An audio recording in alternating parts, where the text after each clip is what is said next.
বলেন ফাতাবিরু ইয়া উলিল আবসার, হে চোখওয়ালারা তোমরা ভাবো। ফাতাবিরু ইয়া উলিল আলবাব, হে বুদ্ধি বিবেক সম্পন্নরা তোমরা ভাবো। ভাবো কি করছো, কিছু বুঝছো কিনা, পেছনের এই জাতির ইতিহাস আমার কোরআনের কথার থেকে কিছু অনুধাবন করছো কিনা। কোরআনুল কারিমে আছে আল্লাহ তাআলা মূসা আলাইহিস সালামকে বলছেন, তুমি ফেরাউনের কাছে কালেমার দাওয়াত নাও, নিয়ে যাও, আমার কথা গিয়ে বলো, ইমানের দাওয়াত দাও। কেন? ফেরাউনের মতো নিকৃষ্ট কাফের, তার জায়গাতেও আল্লাহ তাআলার ইচ্ছা। আল্লাহ বলতেছেন লাআল্লাহু ইয়াতাযাক্কারু আও ইয়াখশা, হতে পারে সে উপদেশ গ্রহণ করবে অথবা আমি আল্লাহকে ভয় করব। তাহলে ফেরাউনের কাছেও আল্লাহর কামনা, আল্লাহর কথা পৌঁছানোর উদ্দেশ্য উপদেশ গ্রহণ অথবা ভয় করা আল্লাহকে। সেখানে আমাদের কাছে কি ইচ্ছা? এটাই। উপদেশ যদি হৃদয় না নড়ে, বিবেক যদি না নড়ে, ন্যূনতম কোনো অনুভূতি যদি না জাগে, বিবেকের মধ্যে যদি একটু নড়াচড়া না হয়, অন্তরে যদি একটু কোনো কথা উঠানামা না হয়, তাহলে কোনো ফায়দা নাই। আয়োজনেরও কোনো লাভ নাই, বলারও কোনো লাভ নাই, শুনবারও কোনো লাভ। হৃদয় নড়তে হবে, অনুভূতি জাগ্রত হইতে হবে, বিবেক জাগ্রত হইতে হবে। যে যেখানে আছি সেখানে দাঁড়িয়ে চিন্তা করতে হবে, আমি এই মুহূর্তে আমার জিন্দিগির যেখানে আছি এখান থেকে আখেরাত, আমি আগামীকাল আল্লাহর সামনে দাঁড়াইলে মুক্তি পাবো তো? আমার আল্লাহ মাফ করবে তো? আমি আমার হিসাব দিতে পারবো তো? এই এই এই অনুভূতি আসা, এটাই সমস্ত ওয়াজ মাহফিল, এটার মাকসাদ, এটার মাকসাদ। আল্লাহ তাআলা বলে, বান্দা আমি কিন্তু স্পষ্ট বলছি, বান্দা আমি হিসাব নেব, আমি হিসাব নেব। আজ আমি সব দিলাম, আগামীকাল আমি সব হিসাব নেব, হিসাব নেব আমি। ওয়াকিফুহুম ইন্নাহুম মাসউলুন, কিয়ামতের দিন আল্লাহ ফেরেশতাদেরকে বলবে, ফেরেশতা একজন একজন করে আমি আল্লাহর সামনে দাঁড় করাও আমার বান্দা, আমি আল্লাহ, আমি জিজ্ঞেস করব, আমার বান্দা আমার 60 বছর হিসাব দাও, আমার একটা একটা নিঃশ্বাসের হিসাব দাও, আমার এক এক লোকমা খাবারের হিসাব দাও, আমার এক এক ঢোক পানির হিসাব দাও, আমার হার্টবিট, হৃদয়ের স্পন্দন আমি দিয়েছি, আমারটার হিসাব দাও। তোমার যা এগুলার হিসাব দিও না, যাও আমারটা দাও, আমি যা দিছি। এখন আমার কোনটা, আল্লাহর কোনটা? আল্লাহ দেয় নাই এমন কি আমাদের আছে? কিছু কথা বলেন না, এমন কিছু মনে হয়? জীবনের যত আয়োজন, চারিদিকের যত আয়োজন, আমার মাঝে যত আয়োজন, আমার দ্বারা যা হয়, সৃষ্টির দ্বারা যা হয়, সব করায় কে? তো কি পরিমাণ হিসাব দিতে হবে? লা তাজুলু কাদামা ইবনে আদম মিন ইনদি রাব্বিহি ইয়াউমাল কিয়ামা হাত্তা ইউসআলা আন খামসিন। আল্লাহর নবী সাল্লাল্লাহু আলাইহি সাল্লাম বলেন, কোন মানব সন্তান কিয়ামতের দিন আল্লাহর সামনের থেকে 5টি প্রশ্নের উত্তর না দিয়ে এক কদম আগে বাড়তে পারবে। হিসাব দিতে হবে। আন উমরিহি ফিমা আফনাহু, আল্লাহ জিজ্ঞেস করবেন, বান্দা আমার দেওয়া পুরা হায়াত কোথায় ব্যয় করেছে? বলো বান্দা। ওয়া আন শাবাবিহি ফিমা আবলাহু, আমার দেওয়া যৌবন কোথায় নিঃশেষ করেছ? আবার বলো। একবার পুরা হায়াতের হিসাব দিতে হবে, আবার পুনরায় বলবেন যে আবার যৌবনের হিসাব দাও। এজন্য প্রত্যেক ব্যক্তির যৌবনের হিসাব দিতে হবে 2 বার, একবার পুরাটার সাথে, আরেকবার পৃথকভাবে। একবার মনে করেন 60 বছরের হিসাব দেওয়ার সময়ও যৌবনকাল বলতে হবে, আবার আল্লাহ বলবেন ঠিক আছে এবার পৃথক, কমপক্ষে 15 থেকে 40। মানুষের পূর্ণ যৌবন মূল হইল এই 25 বছর, এই 25 বছরের হিসাব আলাদা দাও। আবার বলো, আবার বলো। হায়াতের হিসাব 2 বার দিতে হবে, একবার পুরা হায়াত, আরেকবার যৌবনকাল। ওয়া আন মালিহি, আল্লাহ তৃতীয় প্রশ্ন করবেন, তোমার প্রতিটা সম্পত্তির ব্যাপারে আমি আল্লাহর কাছে হিসাব দাও। 2টা হিসাব দিবা, তুমি দুটোটা বলবা। মিন আইনা ইকতাসাবা ওয়া ফিমা আনফাকা, প্রতিটা টাকা, প্রতিটা উপার্জনের ব্যাপারে তুমি বলো উপার্জন করেছো কিভাবে, ব্যয় করেছো কোথায়। হালাল হারাম তুমি বলো, তুমি পরিষ্কার। এখন কও যে আমি এটা সুদে নিছি, এটা আমি কিস্তিতে নিছি, এটা আমি ঘাম ঝরাইয়া নিছি, এটা আমি হালাল ভাবে নিছি। তুমি বলো,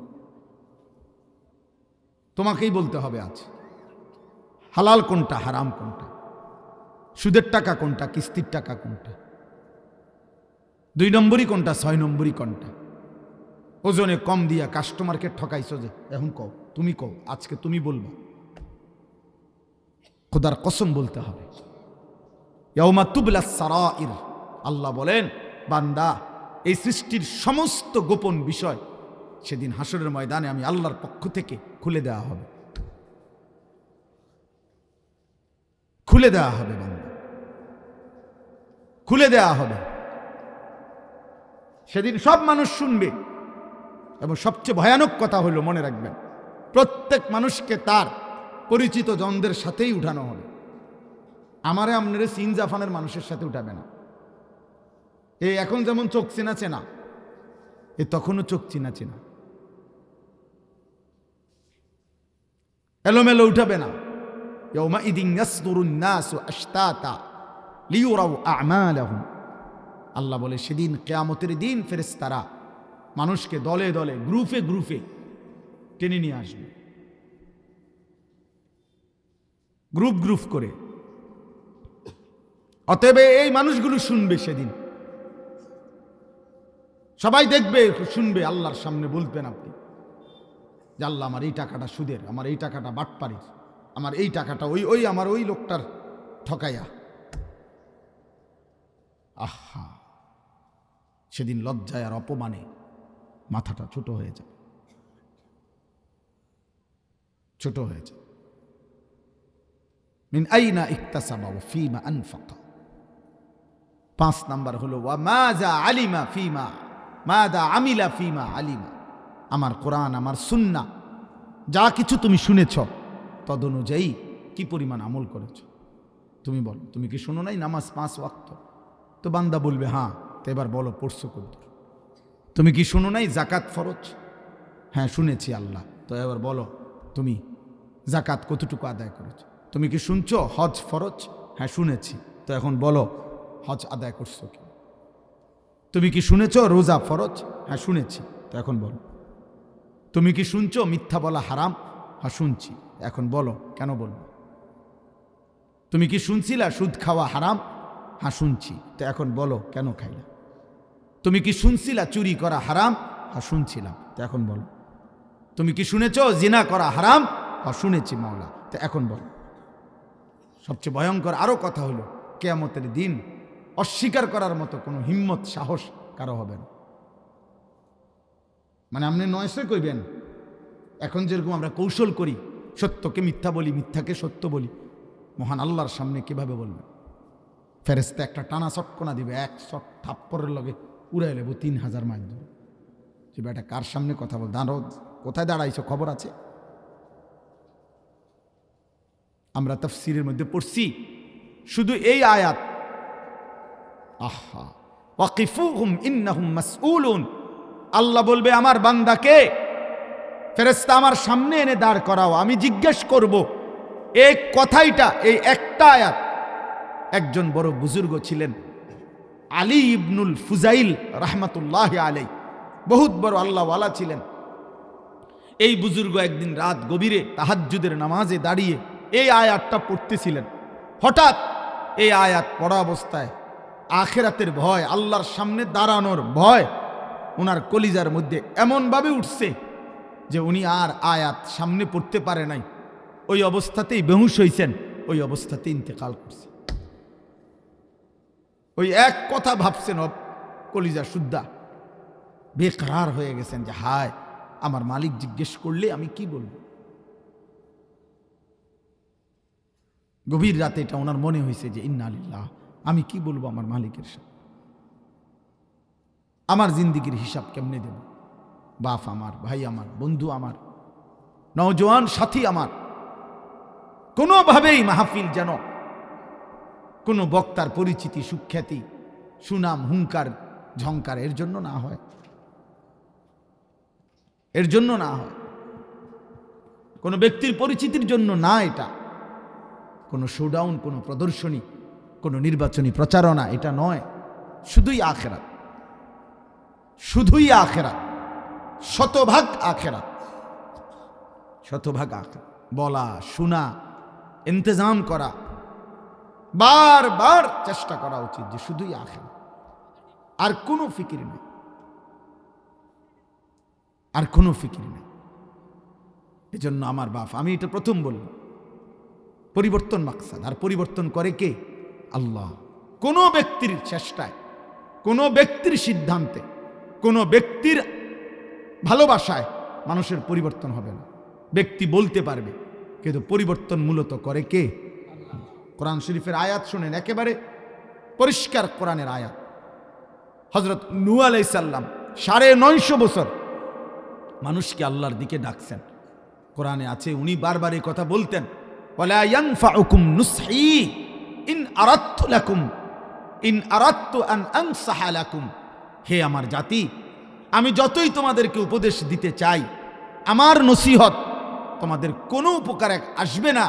ইন কানাল্লাহু ইউরিদু আন ইউগভিয়াকুম, যদি আল্লাহ সিদ্ধান্ত নেয় তোমাদেরকে গোমরা করে দিবে, পথ ভ্রষ্ট করে দিবে, তাহলে আমি 950 বছর নয়, 1,00,000 বছর চাইলেও আমি তোমাদের পরিবর্তন করতে পারব। হুয়া রব্বুকুম ওয়া ইলাইহি তুরজাউন। এরপরে তিনি বলতেন, তিনি তোমাদের রব, তার কাছেই তোমাদেরকে ফিরতে হবে। আমার কাছে কোনোদিন যদি জবাব নাও দিতে হয়, আমারে যদি তোমরা চিরদিন দমাইয়াই রাখো, আমারে মনে করো ছোট করেই রাখলা, আমারে মনে করো অপমান করেই ফেলে দিলা, আমি হুজুর, আমি মোল্লা, আমি মৌলবি, আমি ইমাম, ঠিক আছে, আমারে ছুঁড়েই দিলা, আমারে তুচ্ছই করলা, জীবনভর অপমানই করলা, কোনো অসুবিধা নাই। হুয়া রব্বুকুম, তিনি তোমার রব, ওয়া ইলাইহি তুরজাউন, তার কাছেই তোমাকে ফিরতে হবে। কথা বলতে হবে তার সাথে, জবাব দিতে হবে তার কাছে, হিসাব দিতে হবে তার কাছে। এটা জরুরি আব্বা, এটা ভীষণ জরুরি।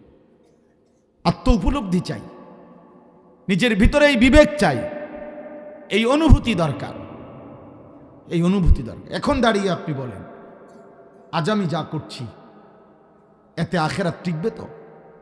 আল্লাহর সামনে বলতে পারবেন তো? দিনের পর দিন যাদের নামাজ ছুটে যায়, কি হবে তাদের? একটি মসজিদকে কেন্দ্র করে মনে করেন 50 ঘর যদি মুসলমান হয়, 50 ঘরের মধ্যে যদি 4 জন করে পুরুষ হয়, কথার কথায় ধরলাম, তাহলে 200 জন পুরুষ, তাহলে 200 জন পুরুষ কমপক্ষে ধরে নিলাম এই মসজিদকে কেন্দ্র করে, এর মধ্যে হতে পারে 100 জন ছেলে, কিশোর যুবক।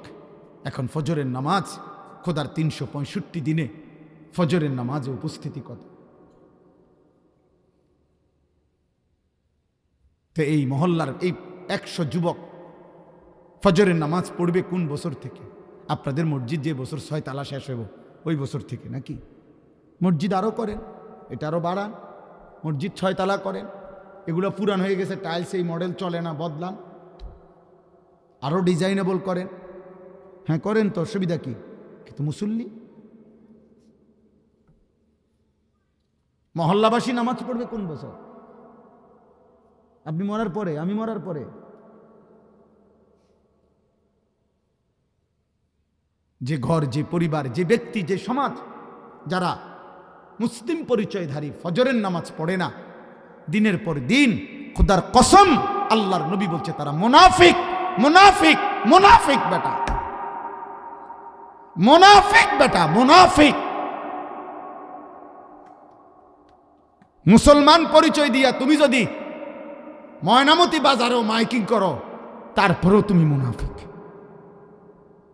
তোমার নবী বলছে তুমি মুনাফিক। আল্লাহর নবী বলছে, বুখারীর হাদিস, মুসলিম শরীফের হাদিস।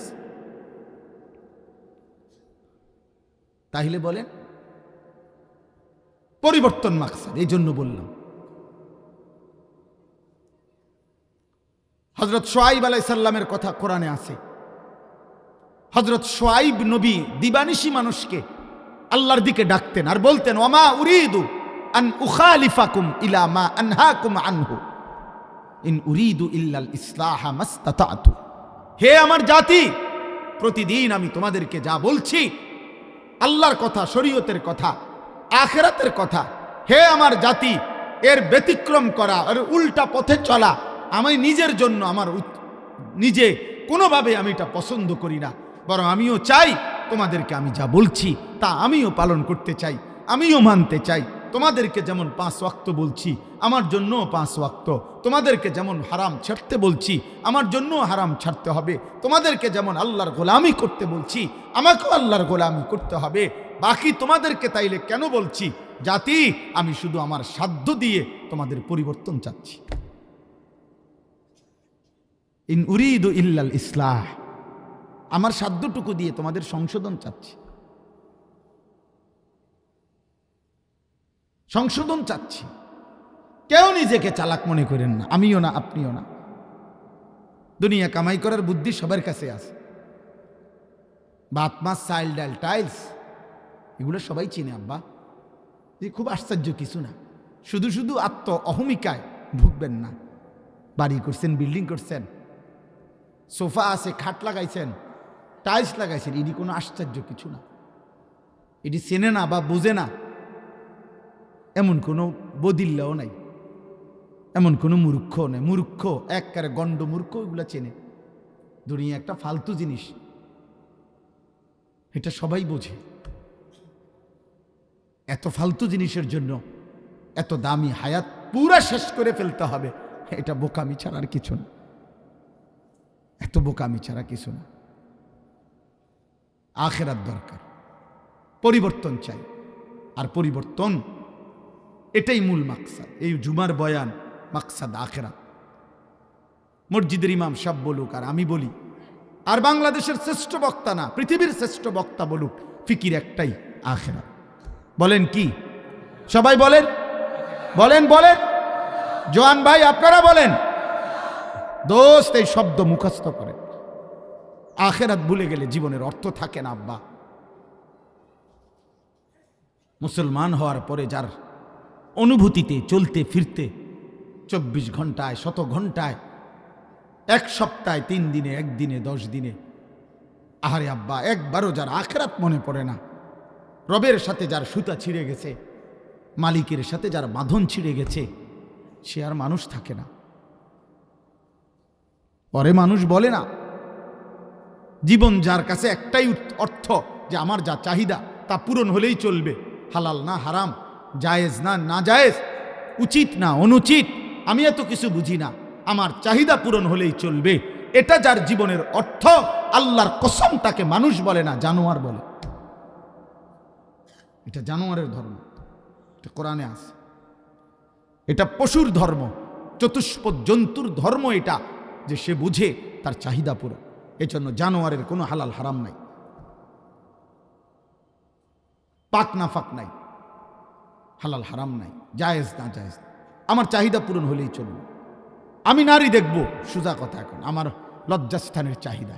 এবার আমি মোবাইলে পারি, নর্তকী পারি, উলঙ্গ ছবি পারি, জিনার দৃশ্য পারি, টেলিভিশনে হোক, সিনেমাতে হোক, নাটকে হোক, রাস্তাতে হোক, বাজারে গিয়া হোক, মার্কেটে গিয়া হোক, রেস্তোরাঁয় গিয়া হোক, যেখানে পারি আমার নারী দেখার চাহিদা আমার দেখতে হবে, সোজা কথা। একে কি দেখা আমার হালাল না হারাম, একে দেখা আমার জন্য জায়েজ না না জায়েজ, এত কিছু আমার দরকার নাই। আমি তো জানোয়ার।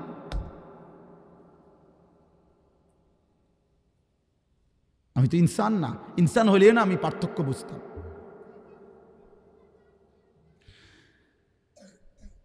এই জন্য এটা জরুরি বিষয়, এটা বহুত জরুরি বিষয়।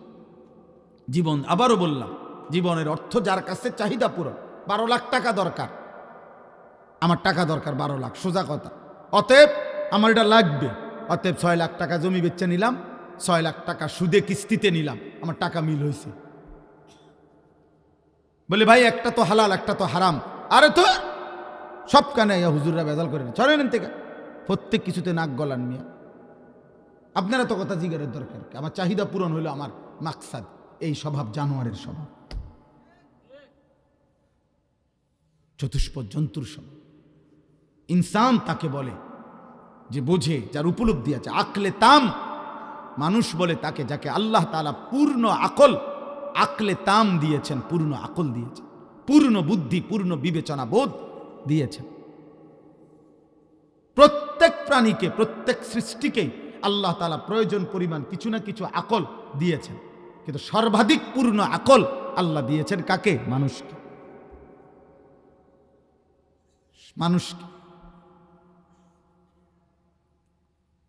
এই মোবাইল যারা হাতে ধরে রাখছেন, মোবাইল আপনারা নামাইয়া আমার কথা এমনি তাকাইয়া শুনেন। আমি বললাম ভালো হবে, আপনার জন্য ভালো হবে।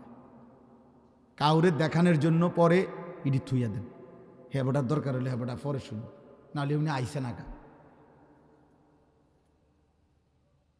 কথা বুঝেন নাই? মহিলা যদি জিজ্ঞা বলে আমি শুনলাম, বলে তোমার কইছে ভালো হইয়া চলতা, সোজা হয়ে যাইতে, সোজা পর্দা পুশিদা করতে, আল্লাহ খোদা মানতা, শেষ কথা, শেষ। আর কি? আপনি শোনেন, আপনার কলিজায় আল্লাহর ভয় আসলে পুরা ফ্যামিলির উপর ইনশাআল্লাহ এটার আসর পড়বে। আপনার হাঁটতেও এটার প্রভাব পড়বে, চলতেও এটার প্রভাব। হৃদয় যদি আপনার নড়ে, ইনশাআল্লাহ এটা নিয়মে, এটাই নিয়ম। আপনার হৃদয় নড়লে আশপাশও নড়বে ইনশাআল্লাহ। এই জন্য আমার উদ্দেশ্য, আমি বললাম আলহামদুলিল্লাহ, এই ঝুমুর পশ্চিমপাড়া বাইতুসালাম জামে মসজিদের আজকের মাহফিল, এই মাহফিল আমাদের মাহফিল। আমি এই মহল্লার ছেলে, এখন আপনাদের মহল্লায় থাকি। আমি আপনাদের, আমরাও আপনাদের, আপনারাও আমার, মিলেমিশে আমরা থাকি। আমাদের নওজোয়ান তোমরা, আমরা কারো বড় ভাই, বয়সে যদি আমাদের ছোট হয়, সমবয়সী অথবা আমাদের বাবা দাদা, প্রত্যেকের পরিবর্তন, প্রত্যেকের আখেরাত। খোদার কসম, যাকে আল্লাহ তাআলা ন্যূনতম এলেম যৎকিঞ্চিত দিয়েছেন, কোরআন সুন্নাহর এলেম আল্লাহ যাকে যেটুক দিয়েছেন, ওই এলেমের প্রথম দাবি আল্লাহর বান্দাদের আখেরাতের পরিবর্তন, প্রথম ফিকির। ওয়ালিয়ুনযিরু কওমাহুম ইযা রাজাউ ইলাইহিম লাআল্লাহুম ইয়াহযারুন। আল্লাহ কোরআনে স্পষ্ট বলছে, আমি আল্লাহ যাকে এলেম দিছি, দ্বীনের বুঝ দিছি, এর দ্বারা আমি কি চাই? ওই বান্দার দ্বারা আল্লাহ বলে, আমি তার দ্বারা চাই সে তার কওমকে, তার সম্প্রদায়কে, তার জাতিকে, তার জনগোষ্ঠীকে আমি আল্লাহর ভয় দেখাবে, যেন তারা আমাকে ভয় করতে পারে, আখেরাতকে ভয় করতে পারে, জাহান্নামকে ভয় করতে পারে। আল্লাহ তাআলা ইলমের মাকসাদ বলছেন, কোরআন সুন্নাহর ইলমের মাকসাদ। আমারও একটা ভালো চাকরি হবে, না না, এতটুকু না। আমারও বিবি বাচ্চা নিয়ে সমাজে একটা সম্মানজনক পজিশনে ঘরবাড়ি করে থাকতে পারবো, এতটুকু না। উম্মতের ফিকির, মানুষের পরিবর্তন। কোরআনুল কারীমের মধ্যে আছে, আমি আপনাদেরকে দুইটা উদাহরণ দেখাই। একজন পিতা তার পুত্রকে কেমনে বলছে, একজন পুত্র তার পিতার জন্য কি পরিমাণ চাইছে। ছোট্ট দুইটা উদাহরণ বলি। একজন পিতা নূহ আলাইহিস সালাম, ওনার ছেলের নাম কেনান, কাফের। এই ছেলেটার ইমানের জন্য, ছেলেটাকে জাহান্নাম থেকে বাঁচাবার জন্য, খোদার কসম আব্বা, এই বাপ নূহ আলাইহিস সালাম কি পরিমাণ ছটফট করছে, মহান আল্লাহ তাআলা পুরাটা ঘটনা কোরআনে উল্লেখ করছে, যে তোমরা দেখো পৃথিবীবাসী, এক বাবা তার ছেলেকে জাহান্নাম থেকে বাঁচাবার জন্য কি করছে, কি করছে।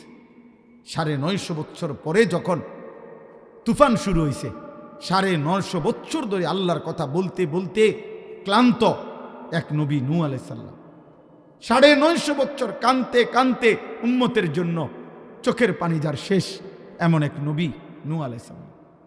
950 বছর, হাজার হাজার বার, শত শতবার যিনি আহত হয়ে, রক্তাক্ত হয়ে, বেহুশ হয়ে রাস্তার পাশে ডাস্টবিনের ময়লার সাথে যাকে ফেলে রাখতো দুনার জাতি, সেই মানুষটার নাম নূহ আলাইহিস সালাম।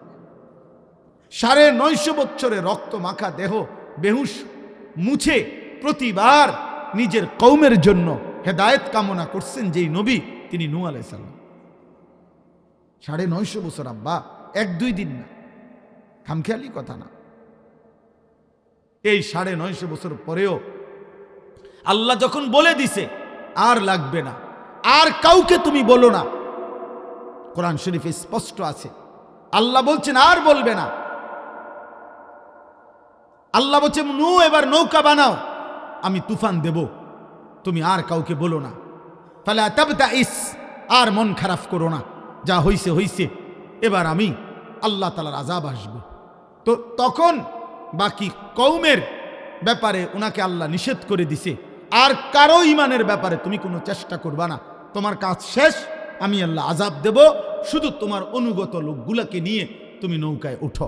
কিন্তু ওই মুহূর্তে বাপ খোদার কসম, কোরআনে লিখছে, সূরা হুদের মধ্যে আল্লাহ উল্লেখ করছে, এই সময়ে শেষ।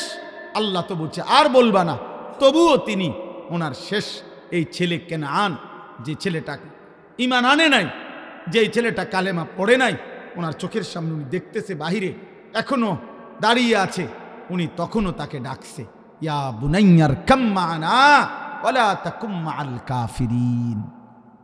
আমার প্রিয় সন্তান, আব্বা শেষবারের মতো আমি বাপ তোকে ডাকছি, আব্বা তুই আমাদের সাথে উঠে পড়, তুই বেঈমান মুশরিক নাফরমানদের সঙ্গী হইও না আব্বা। ইয়া বুনাইয়ার কাম মা'না ওয়ালা তাকুম মা'আল কাফিরিন। আয় না বাপ, আমাদের সাথে উঠে আয়। শেষবারের মতো সন্তান, আমি বাপ কেমনে ভুলতে পারি তোর জাহান্নাম, আমি কেমনে মেনে নিব আমার সন্তান জাহান্নামী হবে। আয় না বাপ। ক্বালা সাআবি ইলা জাবালিন ইয়াসিমুনি মিনাল মা। ছেলেটা নাফরমান বলল, আব্বা আমি পাহাড়ে আশ্রয় নেব, পানির থেকে বেঁচে যাব। ক্বালা লা আসিমাল ইয়াওমা মিন আমরিল্লাহ ইল্লা মার রাহিম। নূহ আলাইহিস সালাম বললেন, বাপ আজকে এই তুফান থেকে আল্লাহ না বাঁচাইলে কায়নাতের কেউ বাঁচাইতে পারবে না, কেউ না বাপ। আল্লাহ বলেন, ওয়াহালা বাইনাহুমাল মাউজু ফাকানা মিনাল মুগরাকিন। কিছুক্ষণ পরে একটা লম্বা ঢেউ এসে ছেলেটাকে ধাক্কা মারলো, ছেলেটা পানির মধ্যে ডুবে যাচ্ছিল। নূহ আলাইহিস সালাম যখন বুঝছে আর বাঁচবে না, তখনও নূহ আলাইহিস সালাম আল্লাহর কাছে দুই হাত তুলে বলছেন, রব্বি ইন্না বিনি মিন আহলি। আল্লাহ, ডুবে যাচ্ছে যে ছেলেটা, ওইটা আমার বংশ, আমার পরিবার, আমার রক্ত, আমার কলিজার টুকরা সন্তান, আমি কেমনে মেনে নিব মাওলা? অনন্তকালের জাহান্নামে সে জ্বলবে মাওলা, আমি এটা কেমনে মেনে নেই? দেখেন না কিছু করা যায় কিনা, ও তো আমার ছেলে। আল্লাহ বললেন, ক্বালা ইয়া নূহ ইন্নাহু লাইসা মিন আহলিক ইন্নাহু আমালুন গায়রু সালিহ। আল্লাহ বললেন, না নূহ, এটা তোমার ছেলে নয়, এটা বেআমল নাফরমান সন্তান, সারাটা জিন্দেগি আল্লাহর নাফরমানি, তোমার নাফরমানি করেছে। ফালা তাসআলনি মা লাইসা লাকা বিহি ইলমুন। যার ব্যাপারে তোমার পূর্ণ কোনো জ্ঞান নাই, তার ব্যাপারে আমি আল্লাহর কাছে কিছু চেয়েও না, হাত নামাও। এরপরে আল্লাহ নূহ নবীকে ধমক দিছে, ইন্নী আইজুকা আন তাকুনা মিনাল জাহিলিন। আল্লাহ বললেন, নূহ সাবধান, তুমি কিন্তু আমার নবী, তুমি মূর্খদের মতো কাজ করো না। বেঈমানের জন্য হাত উঠাইলা কেমনে? তুমি না আমার নবী, তুমি জানো না আমি আল্লাহ তাআলা মুশরিকের জন্য দোয়া কবুল করি না? তুমি কি জানো না আমি বেঈমানের জন্য দোয়া কবুল করি না? কেমনে হাত উঠাইলা? এরপরে নূহ আলাইহিস সালাম হাত নামায় ফেলছে।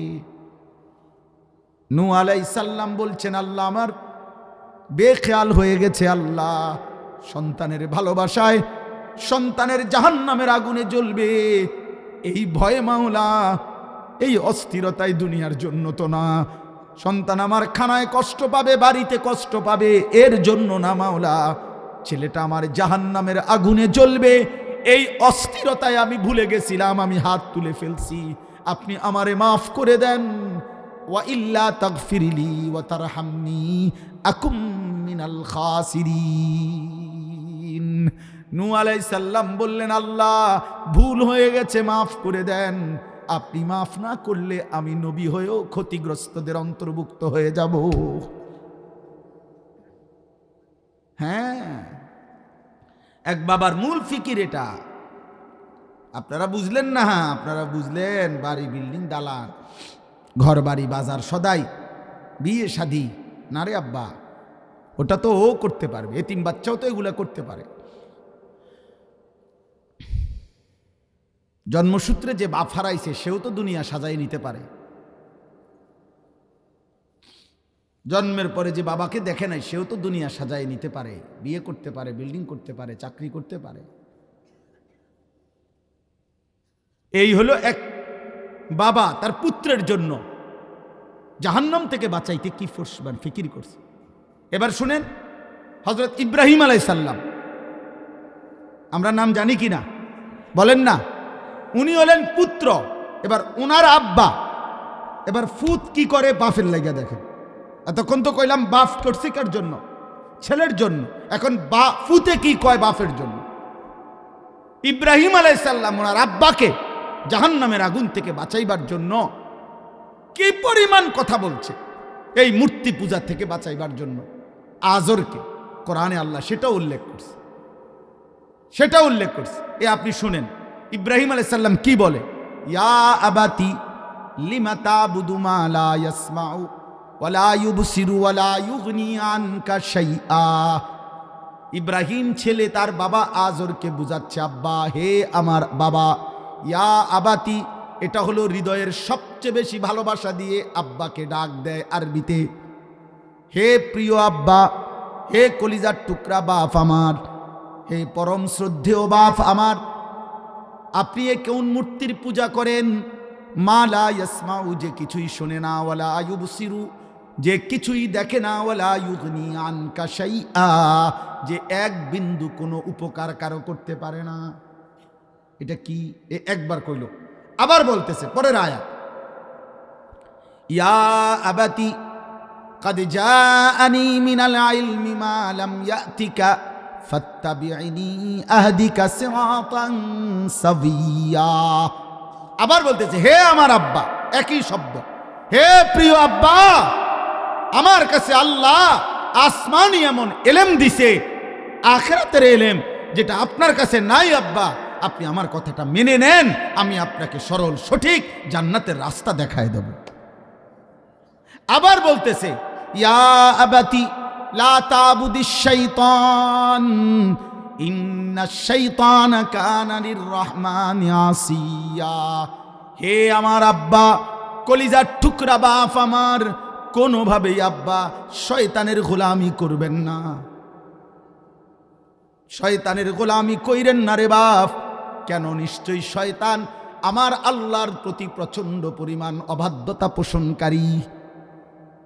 আবার বলতেছে, ইয়া আবাতি ইন্নী আখাফু আন ইয়ামাসসাকা আযাবুম মিনার রহমান। আব্বা, আমার বড় বেশি ভয় হয় বাপ, আপনি যদি ঈমান ছাড়া, কালেমা ছাড়া কবরে চলে যান, আমার আল্লাহর আযাব আপনাকে স্পর্শ করবে। ফাতাকুনা লিশ-শাইতানি ওয়ালিয়া, আর আপনি তখন জাহান্নামে শয়তানের বন্ধু হয়ে যাবেন। তাফসীরের মধ্যে লিখছে যে, হে পৃথিবীবাসী, দেখো একজন সন্তান 4টা বাক্য বলছে, 4বারই বলছে, হে আব্বা, হে আব্বা, হে আব্বা, হে আব্বা, আমি আপনার পরিবর্তন চাই, পরিবর্তন চাই, আখিরাত চাই, আখিরাত চাই, আখিরাত চাই। আব্বা, আমি জমির হিসাব চাচ্ছি না, আমি বাড়ির হিসাব চাইতেছি না, আমি খাট পালঙের হিসাব চাই না, আব্বা আমার ওয়ারিসি সম্পত্তি চাই না, আপনাকে জাহান্নাম থেকে বাঁচাইতে চাই। বাপ, বাঁচেন, বাঁচেন, বাঁচেন। এই হলো ইমানদারের ফিকির। এবার আপনারা, আমি, আপনি সবাই যার যার জিম্মাদারির উপরে ইনসাফ করেন। আপনি বলেন, আপনি যদি সন্তান হন, আপনার বাবার জন্য আপনার এই ফিকির আছে কিনা? আপনি যদি বাবা হন, আপনার পরিবারস্থ সন্তান, স্ত্রী পরিজনের জন্য, তাদের ঈমান আমল আখিরাতের জন্য আপনার এই ফিকির আছে কিনা? আপনি হিসাব মিলান।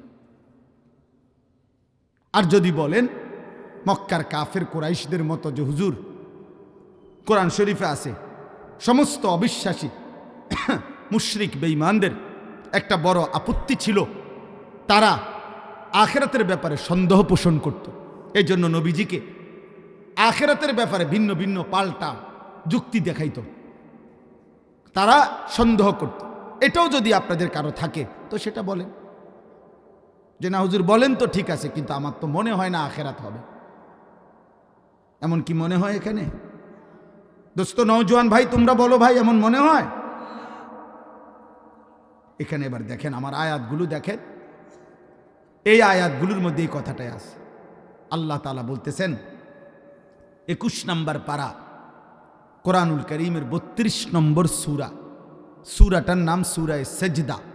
সেজদা আর কি, এই যে সেজদা দেই আমরা, নামাজের সেজদা, ওয়াদউল জাবহাতে আলাল আরদ, জমিন কপালে রাখা, এটাকে সেজদা বলে। এই সূরার নাম সেজদা। মনে রাখবেন বাপ, প্রকৃত অর্থে এটা সবসময় মনে রাখবেন, ছেলেরা বাবারাও সবাই, পর্দার আড়ালের মা বোন। মূলত এই কপাল একেবারে সহজ কথা হলো, ইনসাফের সাথে যদি কেউ চিন্তা করে, তো যদি কেউ সামান্য ন্যূনতম বিবেক দিয়া ভাবেন, বুঝবেন যে হাত, চোখ, নাক, কান, জিহ্বা, ঠোঁট, আমাদের পাও, আমাদের মেধা, আমাদের অন্তর, এই সব কিছু খাটাইয়া আমরা দুনিয়াতে হাজারো আইটেমের উপার্জন করি। চাকরি, ব্যবসা, ক্ষেত খামার, কৃষি, পড়া লেখা, যে যা দুনিয়া সাজাচ্ছি, তো এগুলোর জন্য এই সব অঙ্গ শরীরের ব্যবহার হয়, কোনো না কোনো অঙ্গ। কিন্তু সূক্ষ্মভাবে চিন্তা করলে দেখবেন এই কপালটা, এই কপাল, এইটা দুনিয়াবি উপার্জনের কোনো কাজে লাগে না। এটা দিয়ে কিছু ধাক্কায়ও না, এটা দিয়ে কিছু টানেও না, এটা দিয়ে কিছু আলগায়ও না, এটা দিয়ে কিছু নামায়ও না। মানে কপাল দিয়া কোনো কাজ হয় না, দুনিয়াবি কোনো কাজ হয় না। তাহলে কেউ যদি বিবেক থাকে, সে যদি জিজ্ঞেস করে আল্লাহ, তাহলে এই কপালটা আপনি কেন বানাইলেন, যেটা দিয়ে ধরা যায় না, ছোঁয়া যায় না, ধাক্কা দেওয়া যায় না, আজ্ঞানো যায় না, ফিচ্চানো যায় না, দুনিয়ার কোনো উপার্জনের কামে কপাল তো লাগে না, এটা দিলেন কেন?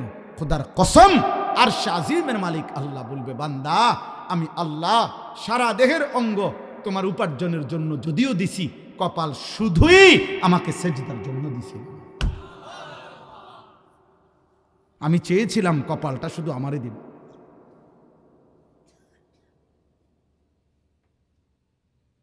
আমি সেজদা চাইছিলাম বান্দা। অতএব ওই মানুষ নিকৃষ্ট মানুষ, ওই মানুষ অসভ্য মানুষ, ওই মানুষ নামের কলঙ্ক, যার কপালে সেজদা নেই। তুমি মুসলিম নামের কলঙ্ক, তুমি আল্লাহকে অপমান করলা, তুমি নবীকে অপমান করলা, তুমি মাকে অপমান করলা, তুমি বাবাকে অপমান করলা।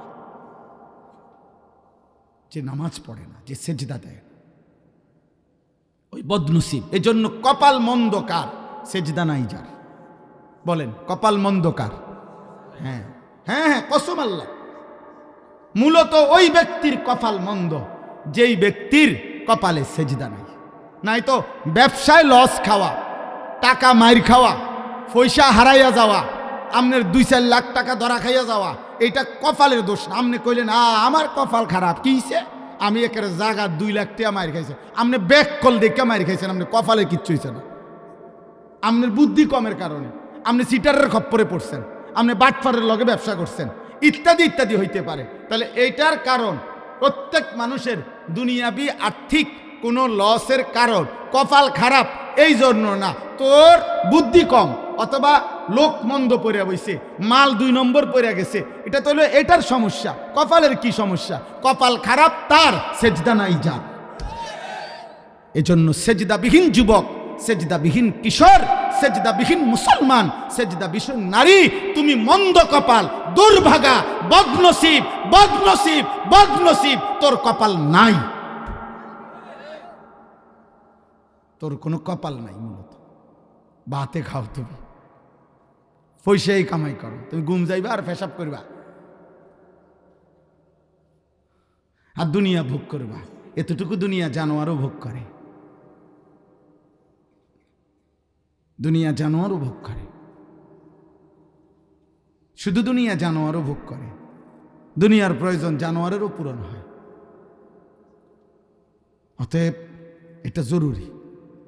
কেন নামাজ পড়বেন না? কেন 5 ওয়াক্ত নামাজ পড়বেন না? শুক্রবারে শুধু জুমার নামাজ পড়েন, 5 ওয়াক্ত নামাজ পড়েন। আমনে সালাক, আমরা বেকুব। হ্যাঁ, আমরা চিরা খাইয়া বড় হয়েছি,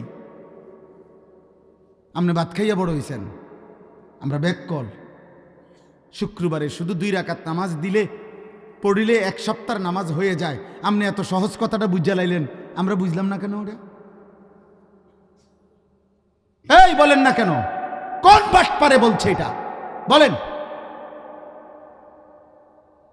কোন হুজুর তো দূরে থাক, কোন বাটপারে বলছে কিনা আপনারে যে হে মুসলমানের বাচ্চা, শুধু শুক্রবারে 2 রাকাত নামাজ পড়লে চলে আর 1 সপ্তাহ নামাজ পড়তে হয় না? এটা কোন সিটারে বলছে আপনারা? মুসলমানের উপরে জুমার নামাজ ফরজ না 5 ওয়াক্ত নামাজ ফরজ? তো জুমার নামাজ কি আলগা নামাজ? শুক্রবারে নামাজ 6 ওয়াক্ত। তো তাইলে শুক্রবারে নামাজ কয় ওয়াক্ত? তো শনিবারে কয় ওয়াক্ত? তো রবিবারে কয় ওয়াক্ত? তো তাহলে নামাজ কয় ওয়াক্ত ফরজ? তো আপনি এটা আলগা করলেন কেন? কোরআন শরীফের এটা মনে করেন আপনি এই পুরা কোরআন শরীফ থেকে আপনার বুঝে ধরছে না, এরম 2টা আয়াত আপনি এনতে সরাইলাম। হ্যাঁ, অনুমতি আছে? তো তার আপনি এটা কেমনে, আপনি এই ভাগ করলেন কেমনে যে বেকুব যারা হেরা পরে 5 ওয়াক্ত, আমি বুদ্ধিমান আমি পড়ি 1 ওয়াক্ত? বলেন আব্বা বলেন। ফজরের নামাজ কেন পড়বেন না? ফজরের নামাজের সময় মহান আল্লাহ তাআলা ভোরবেলা যে ঘুম থেকে জাগায়, সেটা কি আল্লাহ জাগায় না? রাত্রিবেলা ঘুম পাড়ায়, তো সেটা আল্লাহ ঘুম পাড়ায় না? বিষয়টা কি? আমার কিশোর ভাই, যুবক ভাই, আমি হাত জোড় করে অনুরোধ, প্রিয় ভাই আমার, সন্তান আমার, বন্ধু আমার, ফজরের নামাজ মোমেনের নামাজ। ফজরের নামাজ ঈমান আর নেফাকের পার্থক্য, মোমেন না মুনাফিকের পার্থক্য। ফজরের নামাজ আজিমুশান নামাজ। ফজরের নামাজ এমন নামাজ যেই নামাজে সারা রাত্রি আল্লাহর জমিনে যত কোটি ফেরেশতা থাকে সবাই ফজরের নামাজ পড়ে। সারা দিন যত ফেরেশতা জমিনে থাকবে, খোদার কসম হাদিসে আছে, তারা ফজরের নামাজ জামাতে পড়ে। এই জন্য ফজরের নামাজ যে পড়ে না তার উপরে রাত্রির ফেরেশতা লানত দেয়, ফজরের নামাজ যে পড়ে না তার উপরে দিনের ফেরেশতাও লানত দেয়। ফেরেশতা তাকে লানত দিতে দিতে যায়, তোর উপরে আল্লাহর লানত পড়ুক। 5 ওয়াক্ত নামাজ পড়ে, বলেন ইনশাআল্লাহ, বলেন ইনশাআল্লাহ। খামখেয়ালি করেন না, খামখেয়ালি। হুজুর ইজ্ঞা বালাই কইছে, উনি খারাপ কইছে, উনার ওয়াজে লোক হইছে, উনার ওয়াজে লোক হইছে না, উনার ওয়াজটা সাপসে বালা, উনার ওয়াজ সাপসে না বালান, এত সাবা সাবি নেই, কন্যা কন্যা খেলা লাগছে না। এটা বিষয়টা কি নয়, লৌকিকতা না, প্রদর্শনী না, আখেরাত। আখেরাত যার কথায় পরিচিতি অপরিচিতি কোনো দরকার নেই, আপনার আখেরাত দরকার। আমাদের কি দরকার বলেন না? আখেরাত। পৃথিবী চিনলেও আখেরাতে হিসাব দিতে হবে, না চিনলেও আখেরাতে কি দিতে হবে? হিসাব দিতে হবে, হিসাব দিতে হবে। একটা একটা গুনাহ ছাড়েন, একটা একটা গুনাহ। এই বাবা, একটা একটা গুনাহ ছাড়েন, আমিও আপনিও, আমিও আপনিও। নারীর ছবি দেখো না বাবা, অশ্লীল উলঙ্গ দৃশ্য দেখো না আব্বা, নারী ছবি, জিনা ব্যভিচারের দৃশ্য, মোবাইলের এই আসক্তি, ছেলে মেয়েদের এই অবাধ মেলামেশা, ছেলে মেয়েদের এই অবাধ হারাম প্রেম, হারাম সম্পর্ক। আল্লাহর কসম, খোদার কসম বলছি, আল্লাহ কোরআনে বলছে, নারী পুরুষ ছেলে মেয়ের বিবাহ বহির্ভূত হারাম সম্পর্ক যারা করবে, রবের ওয়াদা এটা, আল্লাহর ওয়াদা এটা, আমি তারে দুনিয়াতেও বেইজ্জতি করব, আমি তারে আখিরাতেও বেইজ্জতি করব। এটা আল্লাহর ওয়াদা, সূরা নূরের মধ্যে আছে। আল্লাহ বলছে, আমি তোকে দুনিয়াতেও অপমান করব, আমি তোকে আখিরাতেও, তোর দুনিয়াও জাহান্নাম বানায় দেব, তোর আখিরাতও জাহান্নাম বানায় দেব। ইন্নাল্লাযীনা ইউহিব্বুনা আন তাশিআল ফাহিশা ফিল্লাযীনা আমানু লাহুম আযাবুন আলীমুন ফিদ দুনিয়া ওয়াল আখিরা। ফিদ দুনিয়া, এই যে দুনিয়া, এটা বুঝছেন নি? আরবিটা কথা বুঝেন নাই? ফিদ দুনিয়া, এই কথাটা বুঝছেন নি? দুনিয়া যে এটা কোরআনের আয়াত। আল্লাহ বলেন, মুসলিম জনসমাজে যারা অশ্লীলতা ছড়িয়ে দেয়, আর অশ্লীলতা বলাই হয় আজিনা ওমা আশবাহুহু, অর্থাৎ ব্যভিচার, জিনা, নারী পুরুষের অবাধ মেলামেশা এবং তৎসংশ্লিষ্ট যাবতীয় বিষয়। নারী পুরুষের, ছেলে মেয়ের বিবাহ বহির্ভূত গুনার যত সম্পর্ক, এবার চোখে দেখেন, কানে শোনেন, হাতে ছুঁয়ে দেন, সঙ্গে থাকেন, কল্পনায় ভাবেন, কানে আলাপ করেন, হ্যাঁ, রাতের পর রাত জেগে কথা বলেন, উলঙ্গ ছবি দেখেন, নর্তকীর নাচ দেখেন, অথবা জিনা করেন, নিজের হাত লজ্জাস্থানে নাপাক ব্যবহার করেন, কিংবা যাই করেন, শাহওয়াতের যা, এটা অশ্লীলতা, এটা অসভ্যতা, এটা বেহায়াপনা। পৃথিবীর কোনো সভ্য সমাজে, মানবতার কোনো সমাজে অশ্লীলতাকে, অসভ্যতাকে, নারী পুরুষের অবাধ যৌনাচারকে পৃথিবীতে কখনোই কোথাও ভদ্রতা বলা হয় নাই। কোনো বেঈমানও বলে নাই, কোনো মুশরিকও বলে নাই, কোনো ইহুদির বাচ্চাও বলে নাই, কোনো খ্রিস্টানের বাচ্চাও বলে নাই। নগ্নতা নগ্নতাই, অসভ্যতা অসভ্যতাই। অতএব আজকের এই ছেলেমেয়েরা, বেপর্দা ছেলেমেয়েরা যত অত্যাধুনিক পোশাকে পড়ুক, যত অত্যাধুনিক ফ্যাশনই করুক, যত রঙে ঢঙ্গে নাচুক না, ওরা অসভ্য অসভ্য অসভ্যই থাকবে। এটা আপনি ভদ্রতার যত রঙই লাগান, তো এটা সবটা অসভ্যতার রঙই। দুর্গন্ধ, পায়খানা বাড়বেই, দুর্গন্ধ বাড়বেই। আপনি ডিজাইন বানায়েন না, এটার মধ্যে আপনি ডিজাইন করলে হবে না। হ্যাঁ হ্যাঁ, অতএব কোনোভাবেই এটা করা যাবে না। একটা যুবক ভাই, তোমার চরিত্র তোমার জীবনের মূল পুঁজি, তোমার আখলাক তোমার জীবনের মূল পুঁজি। একটা নারীর কাছে হেরে গেলা, লজ্জাস্থানের চাহিদার কাছে হেরে গেলা, আহা, এর চাইতে বড় কাপুরুষ আর কেউ হইতে পারে না। আমি একটা পুরুষ বেটা, আমার হাতে পৃথিবী গড়বে, আমার হাতে দেশ গড়বে, আমার হাতে জাতি গড়বে, আমার হাতে সংসার গড়বে, আমার হাতে পৃথিবী গড়বে, আমার হাতে আমার সন্তান গড়বে, আমার হাতে আগামীর পৃথিবীতে কালেমার পতাকা উড়বে, আমার হাতে ইসলামের বিজয়ের নিশানা উড়বে। সে কেন নারীর কাছে হেরে যাবে? জীবন মানে শুধু ছবি, জীবন মানে শুধু একটা বেডি দেখা, উলঙ্গ দৃশ্য দেখা। বেটা অপদার্থ বেটা, আকামলা কোথাকার বেটা। জীবনের কোনো অর্থই তো জানো নাই বেটা, জীবনের কোনো উদ্দেশ্যই তো চেনো নাই। নারীর চাহিদা, নারীর প্রয়োজন, এ তো আল্লাহ তাআলার ওয়াদা। আল্লাহ বলছে, বান্দা আমি তোমার বৈধ চাহিদা পবিত্র বিবাহের মাধ্যমে আমি পূরণ করে দেব, এটা আমার ওয়াদা। ওয়াদা। এই পৃথিবীতে আমরা এই মানুষগুলো বিবাহের পবিত্র সম্পর্ক যদি না হতো, তো এই সম্পর্কের পবিত্রতার মাধ্যমেই আমরা আসছি না। কথা বলেন না কেন? আমি কোনো মা বাবার সন্তান না, তাহলে এক স্বামী স্ত্রীর পবিত্র ভালোবাসার সন্তান আমি। আপনি কোনো মা বাবার সন্তান না, তা আপনারা কোনো মা বাবার সন্তান না, তো তাহলে স্বামী স্ত্রী, নারী পুরুষের এই মেলামেশা, হালাল পবিত্র চাহিদা পূরণ, এর বরকতেই আল্লাহ তাআলা এই পৃথিবীতে মানব প্রজন্ম এই পর্যন্ত আনছেন। এভাবেই আগামী কিয়ামত পর্যন্ত চলবে। আল্লাহ আমাদেরকে হেফাজত করে। আমি অনুরোধ করছি আমার যুবক ভাই, আখলাকের হেফাজত করো, আখলাকের হেফাজত করো। গান বাদ্যের আড্ডা, গায়িকা নায়িকার আড্ডায়, মোবাইলের মাধ্যমে হোক, কোনো গানের আড্ডা, কোনো নর্তকীর আড্ডা, কোনো ছবির আড্ডা, কোনো নৃত্যের আড্ডা, কোনো বাদ্যযন্ত্রের আড্ডায় কোনোভাবে ভাইয়া অংশগ্রহণ করুন, অংশগ্রহণ করুন, অংশগ্রহণ করুন। আমাদের ইমামে আজম আবু হানিফা রাহমাতুল্লাহ আলাইহি বলছেন, সিমাউল আগানি ফিসকুন ওয়াত্তালাজ্জুদু বিহা কুফরুন। গান শোনা প্রকাশ্য পাপ। তিনি বলছেন, গান শুনে মজা পাওয়া এটা কুফরি, কুফরি, খোদার কসম এটা কুফরি। তিনি বলছেন, কোরআনে আল্লাহ বলছে, গান, বাদ্য, গায়িকা, গানের আসর, নৃত্যের আসর, বাদ্যযন্ত্রের আসর যারা জমায়, উলাইকা লাহুম আযাবুম মুহিন, আমি আল্লাহ তাদের জন্য অত্যন্ত লজ্জাজনক মর্মান্তিক আযাব আমি নির্ধারণ করেছি।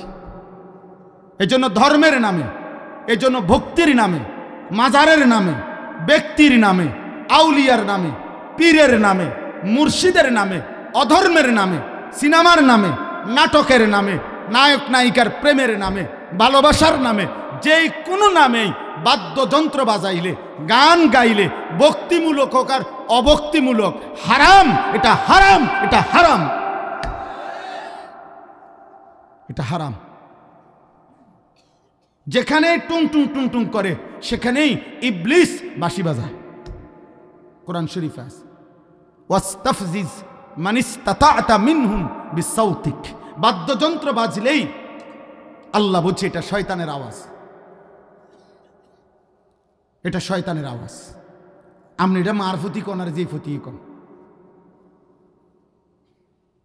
আপনি কি করবেন আপনি বুঝেন। আমার কথা যদি বুঝে না ধরে বলে না আরো হুজুরে তো আপনি যেটা বুঝে ধরে আপনি সেটা ধরে। আমারটা আমি বলছি, আমি জানি যে দূর, আমার ফুজি যে দূর, আমি বলছি এর দূর, এতে ভালোটা আপনি বলেন, কিন্তু আমারটা আমি বললাম। কোন মুসলমান, কোন ইমানদার খোদার কসম গান পছন্দ করতে পারে না। আল্লাহর নবী, ওই আমার আগে মৌলানা হুসাইন ভাই এটা বলতে চাইছেন, আল্লাহ যখন শেষ জামানায় গানে আসক্ত হবে, গায়িকায় আসক্ত হবে, নৃত্যে আসক্ত হবে, বাদ্যযন্ত্র বেড়ে যাবে, হালাল পানির মতো মদ পান করতে থাকবে। আল্লাহর রাসূল সাল্লাল্লাহু আলাইহি ওয়াসাল্লাম বলেছেন, ইজা যাহারাতিল কাইনাত ওয়াল মাআজিফ ওয়াস্তাহাল্লাতিল খামরা। আল্লাহর নবী বলেন, আমার উম্মতকে তখন মাটিতে ধসিয়ে দেওয়া হবে, পাথরের বৃষ্টি বর্ষণ করা হবে, চেহারা বিকৃত করে। কোনো দিন রাত গভীরে এই নাফরমান এমন হতে পারে, আল্লাহ মাফ করে দেন, কোনো দিন রাত গভীরে শুইবার পরে ঘুম থেকে, গানের আসর থেকে, বাদ্যের আসরে, মদের আসরে, জুয়ার আসরে। প্রিয় ভাই আমার, আল্লাহর কসম, মুহাম্মদ আরবি 1450 বছরে মিথ্যা বলে নাই। এই পাপের শাস্তি হিসাবে নবী বলছে, চেহারা কোনোদিন অচিরেই শেষ জামানায় আমার উম্মতের চেহারা এই গান, বাদ্য, মদ, নেশা, জুয়ার আসক্ত ব্যক্তির চেহারা মানুষের সুরত বদলিয়ে পশু জানোয়ারের আকৃতি হয়ে যাবে। কোনো দিন হয়তো দেখবে সে, কোনো এক জেনারেশন হয়তো দেখবে বান্দর হয়ে গেছে, শুকর হয়ে গেছে। আল্লাহ মাফ করে দেন। কোনোভাবেই না, কোনোভাবেই না। অতএব কোনোভাবেই আপনারা আপনাদের ছেলে মেয়েদেরকে, আপনাদের নিজেদেরকে, বয়স্ক মানুষ চা দোকানে বৈশা চা খাইতেন গেছেন, টেলিভিশন দেখেন কেন? চা না খাইবেন আপনি? নর্তকী দেখেন কেন? গায়িকার নাচ দেখেন কেন? 60 বছর বয়স এখনো লজ্জা হয় নাই? আপনি মরতেন না? আপনি কবরে যাইতেন না? মাতবুরি করেন, আপনি ফুট 3 জন বিদেশ, হ্যাঁ, বিল্ডিং করে লাইছেন, বাজার সদাই ঠিক মতো চলতেছে, খাইয়া দাইয়া কোনো অসুবিধা নাই। তো খাইয়া দাইয়া না অসুবিধা নাই, কবরে না অসুবিধা। আপনার বুঝি কইছে খাইয়া দাইয়া অসুবিধা হইব। খাইয়া দাইয়া আর কয় টাকা? ফাঙ্গাস তেলাফিয়া দামে কত? অসুবিধা কি তো হইতো? আর এই বাজার সদাই চলার জন্য তো ফুতে একজন বিদেশ গেলে চলে। বিল্ডিং এ কেনার কয় টাকা খরচ? দুনিয়ার অসুবিধা তো বলে নাই, অসুবিধা তো হবে কবরে, অসুবিধা তো হবে আখেরাতে। সেদিনের অসুবিধা তো আর শেষ হবে না আব্বা। আজ দুনিয়ার অসুবিধা তো শেষ হবে, আগামী দিনের আখেরাতের অসুবিধা তো শেষ হবে না। শেষ হবে না রে বাপ, শেষ হবে না। আল্লাহ আমাদেরকে মাফ করে দেন, আল্লাহ আমাদেরকে মাফ করে দেন। মদ জুয়ার আসক্তি থেকে আমার মহল্লার যুবক ভাই, বাঁচো ভাইয়া। মদের নেশা থেকে বাঁচো, জুয়ার নেশা থেকে বাঁচো। আল্লাহ রসুল সাল্লাল্লাহু আলাইহি সাল্লামের একটা সাংঘাতিক হাদিস বলি আমি। নবী সাল্লাল্লাহু আলাইহি সাল্লাম বলছে, সবাই শোনেন, শুনতেছেন? খোদার কসম, বিশুদ্ধ হাদিস, আমার কাছে নির্ভরযোগ্য তাফসীর আছে। আল্লাহ নবী সাল্লাল্লাহু আলাইহি সাল্লাম বলছেন, মান জানা ওয়া শারিবাল খামরা নাযা আল্লাহু মিনহুল ঈমান কামা ইয়াখলাউল ইনসানু আল কামিসা মিন রাসিহি। নবীজি বলেন, কেউ যখন জিনা করে এবং মদ পান করে, দেখবেন, মনে রাখবেন, নারী, হ্যাঁ, মদ, এরপরে গান বাদ্য, এই 3 জিনিস এক খতিয়ানে, এটা একই দাগের, এক খতিয়ানে 3 দাগ। এক দাগে নারী, আরেকটা হলো আপনার মদ নেশা, আর হলো গান। যেখানে গান বাদ্যের আসর সেখানে নেশাও আছে, সেখানে নারীও আছে। যেখানে নারীর হারাম আসর আছে সেখানে মদের ব্যবস্থাও আছে, গানের ব্যবস্থা আছে। যেখানে মদের ব্যবস্থা আছে সেখানে নারীও আছে, সেখানে আপনার কি গান বাদ্য আছে। আর এই তিনটা একই খতিয়ানে 3 দাগ। বুঝছেন নি হিসাবটা আমার? আল্লাহ রসুল সাল্লাল্লাহু আলাইহি সাল্লাম বলেন, যে জিনা করে এবং মদ পান করে, তো আল্লাহ তার কলিজাত থেকে ঈমানকে এভাবে টেনে বের করে ফেলে, মানুষ তার গায়ের থেকে জামা যেভাবে খুলে ফেলে।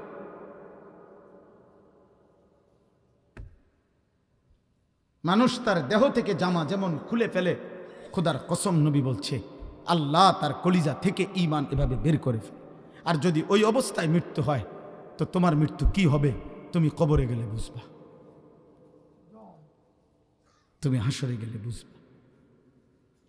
আল্লাহর নবী সাল্লাল্লাহু আলাইহি ওয়াসাল্লাম বলছেন এই জন্য যে ব্যক্তি মদ এবং জুয়ায় আসক্ত, আল্লাহর নবী বলছে তার দুইটা পাপ মারাত্মক।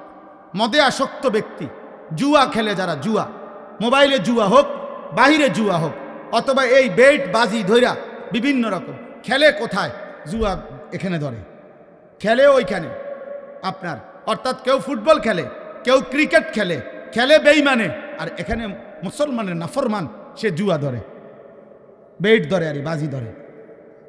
অনলাইনে লাখ লাখ যুবক এখন অনলাইনে জুয়া খেলে মোবাইলে, বাবারা জানেও না, বাবা জানেও না, এবার টাকা টাকা দেয় ওনার টাকা দিয়ে, এমবি ঢুকায় ওনার টাকা দিয়ে। আহা বাবা, এত খামখেয়ালি, এত মস্কারি হাসরের ময়দানে টিকবেন। আমি বুঝছি না, না বুঝছেন না, আপনি বুঝছেন, আপনি 14 গোষ্ঠী বুঝছেন, আপনি বুঝেন না। আপনার ছেলে এক ওয়াক্ত নামাজ পড়ে না, ওই কি করে আপনি বুঝেন না? বেনামাজি ছেলে 24 ঘন্টা মোবাইল দিয়া জোনায়েদ বাগদাদির ওয়াজ শুনে। আপনার ছেলে আল্লাহর কোরআনে একটা রাকাত নামাজ পড়ে না, ওই সারা রাত মোবাইলে আপনার ছেলে আব্দুল কাদের জিলানীর ওয়াজ শুনে। আপনি বুঝেন না, আপনি চিরা খান, আপনি সহজ কথা বুঝেন, 100 বার বুঝেন। আমারে আপনি 900 বললে, আপনারে আমি 900 বললে হবে না। আখেরাত, আখেরাত ওইখানে কি বলবেন সেটা ভাবে। এই জন্য আল্লাহর নবী সাল্লাল্লাহু আলাইহি সাল্লাম বলেন, মদে যে আসক্ত, জুয়াতে যে আসক্ত, নবীজি বলছে তার দুইটা মারাত্মক ক্ষতি। 1, তারাকাস সালাহ, সে নামাজ ছেড়ে দেয়। 2, এটা বলাও কঠিন হাদিস, নবীজি বলছে মাদক আসক্ত, জুয়ায় আসক্ত এই নাফরমান ধীরে ধীরে ওয়াকা আলা আম্মাতিহি ওয়া খালাতিহি, নাউযুবিল্লাহ। আল্লাহর নবী বলেন সে অচিরেই তার আপনজনদের সাথে, চাচি, মামি, ফুফি, খালা, চাচাতো, মামাতো, ফুফাতো, খালাতো বোন, এমন নিকট আত্মীয় মাহরাম, নিকট আত্মীয় নারীদের সাথে জিনা, ব্যভিচার করতে উদ্যত হয়।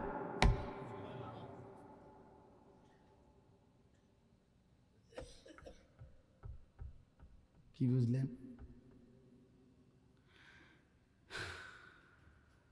ফাফাক্কির, আপনি ভাবেন প্রত্যেকটা পাপের কারণে অভিভাবক সমপরিমাণ দায়ী হবে।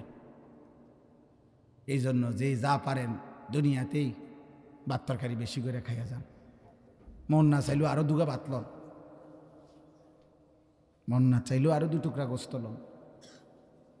আখেরাত কঠিন হবে, জাহান্নাম কঠিন হবে আব্বা, হাসরের ময়দান বড় কঠিন হবে। অস্বীকার করিলেই আখেরাত হবে না এমন না, ভুলে গেলেও আখেরাত হবে। কথা বলেন না, হবে আখেরাত, মৃত্যু হবে আমাদের, আখেরাত হবে, বিশ্বাস হয়। এই শেষ কথা আমার। এবার শুধু আমি 5টা আয়াতের তর্জমা বলি, তাইলে আমার কথা শেষ। আমি আমার কথা এতটুকু বললাম, 2 কথা বললাম। 1 নম্বর কথা হলো, একজন বাবা তার পরিবারস্থদের জাহান্নাম থেকে বাঁচাবার জন্য জীবনের সবটুকু কোরবান করা উচিত। দ্বিতীয়ত, একজন সন্তানও তার বাবা, তার মা, তার উপরস্থদেরও জাহান্নাম থেকে বাঁচাবার জন্য জীবনের সর্বোচ্চ চেষ্টা করা উচিত। এটার দলিল দিছি। আর দ্বিতীয়ত বললাম, আমি আপনি আখেরাতকে ভয় করে, কবরকে ভয় করে যাবতীয় গুনাহ আমার এবং আমার পরিবারস্থ সদস্যদের জীবন থেকে দূর করার, সরানোর, বাঁচানোর শতভাগ চেষ্টা করা আমাদের জন্য ফরজে আইন, বাধ্যতামূলক। এই 2 কথা বুঝাইতে পারলাম কিনা? এবার তর্জমা শুনেন। ওয়াকালু আইদা যালালনা ফিল আরদ আইন্না লাফি খালকিন জাদীদ। 21 নম্বর পারা, 32 নম্বর সূরা, সূরা সেজদার 5টা আয়াত পড়ছি, শুধু অনুবাদ বলছি। 10, 11, 12, 13, 14 এই 5 আয়াত। আল্লাহ বলেন, মক্কার কাফের, মুশরিক, বেঈমান, পাপী, নাফরমানরা অহরহ নবীজিকে বলতো, মুহাম্মদ আমরা মৃত্যুর পরে কবরে মাটির সাথে একটা নির্দিষ্ট সময়ের মধ্যে হারিয়ে যাব। কিছুদিনের মধ্যেই আমাদেরকে মাটি খেয়ে ফেলবে, মাটি সমান করে ফেলবে, মাটি আমাদেরকে মিশায়া ফেলবে, মাটি আমাদেরকে অদৃশ্য করে ফেলবে। কিছুদিন পরেই আমাদের হাড্ডি চামড়া গোশত আর মাটির সাথে খুঁজেও পাওয়া যাবে না, পাওয়া যাবে। মনে করেন 500 বছর আগে এখানে আপনার কবর ছিল, এমন হাজারো জায়গা আছে যেখানে এখন কবর তো দূরে থাক, ওই জায়গা নদী হয়ে গেছে, খাল হয়ে গেছে। তাহলে লাশ তো দূরে থাক, কবর তো দূরে থাক, মাটিও তো নাই। তো তারা বলতো মোহাম্মদ সেই রকম আমাদেরকে যারা মাটির সাথে এভাবে হারিয়ে যাব, মিশে যাব, আমাদেরকে পুনরায় নতুন করে কিয়ামতের দিন আল্লাহ আবার সৃষ্টি করে হাসরের ময়দানে উঠাবে। এটা কিভাবে সম্ভব? পাইব কই? আড্ডি কই, চামড়া কই, গোশত কই, রক্ত কই? যুক্তি দেখায় কার সাথে? কার সাথে? আল্লাহর সাথে। মানে আল্লাহরে বলতেছে আপনি কেমনে পারবেন, নবীজির মাধ্যমে জানতে চাইতেছে। আল্লাহ বলেন বাল হুম বিলিকাই রাব্বিহিম কাফিরুন। হে বন্ধু, আপনি বুঝেন নাই বন্ধু, মূল বিষয় হলো ওদের প্রত্যেকের কলিজার মধ্যে আছে আখিরাত হবে, এটা ওরা বুঝে। আমি আল্লাহ সর্বশক্তিমান, ওরা জানে। যিনি সর্বশক্তিমান তিনি সবই করতে পারে, এটা তারা জানে। কিন্তু মূল বিষয় হলো ওরা চায় না যে আখিরাত যদি মেনে নেয় তাইলে তো এটা মানতে হবে যে আমি আল্লাহর মুখোমুখি হবে, গুনার হিসাব দিতে হবে, নেক কাজের পুরস্কার নিতে হবে, নাফরমানির দুনিয়া ছেড়ে দিতে হবে, চুরি ডাকাতি অসভ্যতা আল্লাহর অবাধ্যতা কুফর শিরিক যাবতীয় কবিরা গুনাহ বাদ দিতে হবে, আমি আল্লাহর আনুগত্য করতে হবে। মূল বিষয় হলো এইটা তারা চাচ্ছে না, এই জন্য আখিরাতকে মানতে চাচ্ছে না। বুঝেন নাই কথাটা? এই বর্তমান বাংলাদেশেও সারা পৃথিবীতেও যত কাফের, যত মুশরিক, যত ইহুদি, যত খ্রিস্টান, যত নাস্তিক, যত মুরতাদ, যত আল্লাহদ্রোহী ব্যক্তি ইসলামের কোনো বিষয় নিয়ে বলে এটা বর্তমান যুগের সাথে সামঞ্জস্যপূর্ণ না, এটা বর্তমান সাথে খাপ খায় না, এটা আধুনিকতার পরিপন্থী, আল্লাহর কসম এগুলার একটাও কোনো কথা না। সবই তারা বোঝে, সব যৌক্তিক, সব আধুনিক, কিন্তু মূল বিষয় হলো মানলেই অসভ্যতা ছাড়তে হবে, আল্লাহর গোলামি করতে হবে, এটাই তারা চায় না। এটাই হলো মূল কথা। আপনি কলজা খুললে এটাই পাইবেন। ওরা সবাই জানে যে কোরআনের বিধান কার্যকর করিলে, আল্লাহর বিধান কার্যকর করিলেই জমিন শতভাগ শান্তি হবে, অপরাধ নির্মূল হবে, এটা তারা কলজা দিয়া বুঝে। এ বুঝে দেখে বিরোধিতা করে, বুঝে দেখে বিরোধিতা করে। অন্য যে কোনো কেউ বুদ্ধিজীবী কোনো বুদ্ধি দিলে আচ্ছা দেখি না, এটা প্রয়োগ করে দেখি। একজনে বল যে বুদ্ধি দিছে ফুটবল খেলতে খেলতে ফুটবল খেলার টুর্নামেন্ট করো, মাদক কমে যাবে, এই তো দেখি না, বুদ্ধি করছি। সেদিন আমার এক ভদ্রলোক বলছে হুজুর আমি নেট করে দিছি, সারা রাত্র খেলার জন্য ছেলেদেরকে জায়গা করে দিছি যেন নেশা না করে। অসাধারণ ফর্মুলা। সেরকম বুদ্ধি, আপনার মাথা ফুরাটাই বুদ্ধি, কথা বুঝেন? হ্যাঁ বুদ্ধি দিছে এই কিছুদিন আগে, এখন একটু কমছে। কিছুদিন আমাদের বাংলাদেশে ছিল ধর্ষণ, নারী নির্যাতন, ইভটিজিংয়ের বিরুদ্ধে আপনার সচেতনতার জন্য স্টেডিয়ামে ওপেন কনসার্ট। ঢাকা থেকে শিল্পী আসবে, শিল্পী ব্যান্ডের তালে তালে, বাদ্যের তালে তালে, গেয়ে গেয়ে, নেচে নেচে শিল্পী বুঝাইয়া বলবে ছেলেদেরকে, যুব সমাজকে, তোমরা ধর্ষণ বেবিচার করবা না, ইভটিজিং করবা না। ছেলেরা কনসার্টের মাঠ থেকে বলবে আমরা এখান থেকে জোনায়েদ বাগদাদি হয়ে ঘরে ফিরলাম। অসাধারণ, অসাধারণ। কুমিল্লা একবার দেখছি পোস্টারিং করছে মাদকের বিরুদ্ধে ফুটবল, মাদকের বিরুদ্ধে ফুটবল, ফুটবলের টুর্নামেন্টের আয়োজন করছে মাদক কমানোর জন্য। অথচ এই পৃথিবীতে সমস্ত আন্তর্জাতিক খেলোয়াড়দের মধ্যে অসংখ্য খেলোয়াড় ফুটবলের ইতিহাসে আছে যাদেরকে ফুটবল খেলা থেকে চিরতরে বিদায় করে দিছে তাদের ডোপ টেস্ট পজিটিভ হওয়াতে, অর্থাৎ তাদের শরীরে মদের নেশার উপস্থিতি পাওয়ার কারণে। আমরা কি চিরা খাই? আমরা জানি না দুনিয়া কি আছে। তাইলে যেই খেলার মাধ্যমে মদ থেকে যুব সমাজকে বাঁচাবে উনি নিজেই মদ খায়, বেড়াই তো ঘাস খায়। অতএব হবে না, হবে না, হবে না। পদ্ধতি একটাই, আল্লাহর কোরআনের বিধান। বলেন আলহামদুলিল্লাহ। জমিনের শান্তির মূল মন্ত্র একটাই, রবের কানুন। আল্লাহ আমাদেরকে তৌফিক দান করেন। কুল ইয়াতাওয়াফাকুম মালাকুল মাউতিল্লাযী ওয়াক্কিলা বিকুম সুম্মা ইলা রাব্বিকুম তুরজাউন। আল্লাহ বলে, বন্ধু আপনি বলে দেন, তোমরা মানো বা না মানো, দুই জিনিস নিশ্চিত হবে। এক, আজরাইল কর্তৃক তোমাদের মৃত্যু হবে, আমি আল্লাহর পক্ষ থেকে নির্ধারিত সময়ে, এটাও নিশ্চিত হবে। সুম্মা ইলা রাব্বিকুম তুরজাউন, আমি আল্লাহর কাছে তোমাদের সকলকে হাসরের ময়দানে একত্রিত করা হবে, এটাও হবে। তুমি মানো বা না মানো, হবে তো? বলেন না হবে তো? মৃত্যুও হবে, আখিরাতও হবে। বলেন কি হবে? কি হবে? আবার বলেন, আবার বলেন। আল্লাহ বলেন এই দুইটা হবেই। এবার আল্লাহ বলেন, ওয়ালাউ তারা ইদিল মুজরিমুনা নাকিসু রুউসিহিম ইনদা রাব্বিহিম। আল্লাহ বলেন, হে বন্ধু, সেদিন আখিরাতে আপনি দেখবেন সমস্ত পাপী, নাফরমান, বেঈমান, মুশরিক, মুরতাদ, আল্লাহদ্রোহী, গুনাহগার, পাপী বান্দা আমি আল্লাহর সামনে মাথাটা নুয়ে, লজ্জায়, অপমানে, বেইজ্জতিতে মাথা নুয়ে আমার সামনে দাঁড়িয়ে থাকবে। আর কি করবে? রব্বানা আবসারনা ওয়া সামি'না ফারজি'না না'মাল সালিহান ইন্না মুকিনুন। আলামিন ভাই আসতেছে, আসতে হবে না, আমার আয়াত শেষ, শুধু অনুবাদ করি, আর 2 মিনিট।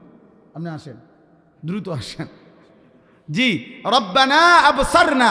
দেখেন, আল্লাহর কাছে প্রত্যেক নাফরমান বলবে, দোস্ত কথাটা শোনেন, মাথাটা নুয়ে নাফরমান বান্দা আখিরাতে আল্লাহকে বলবে, আল্লাহ আজ আমি হাসরের ময়দানের সব কিছু নিজ চোখে দেখলাম, আমি শুনলাম, আমি বিশ্বাস করলাম।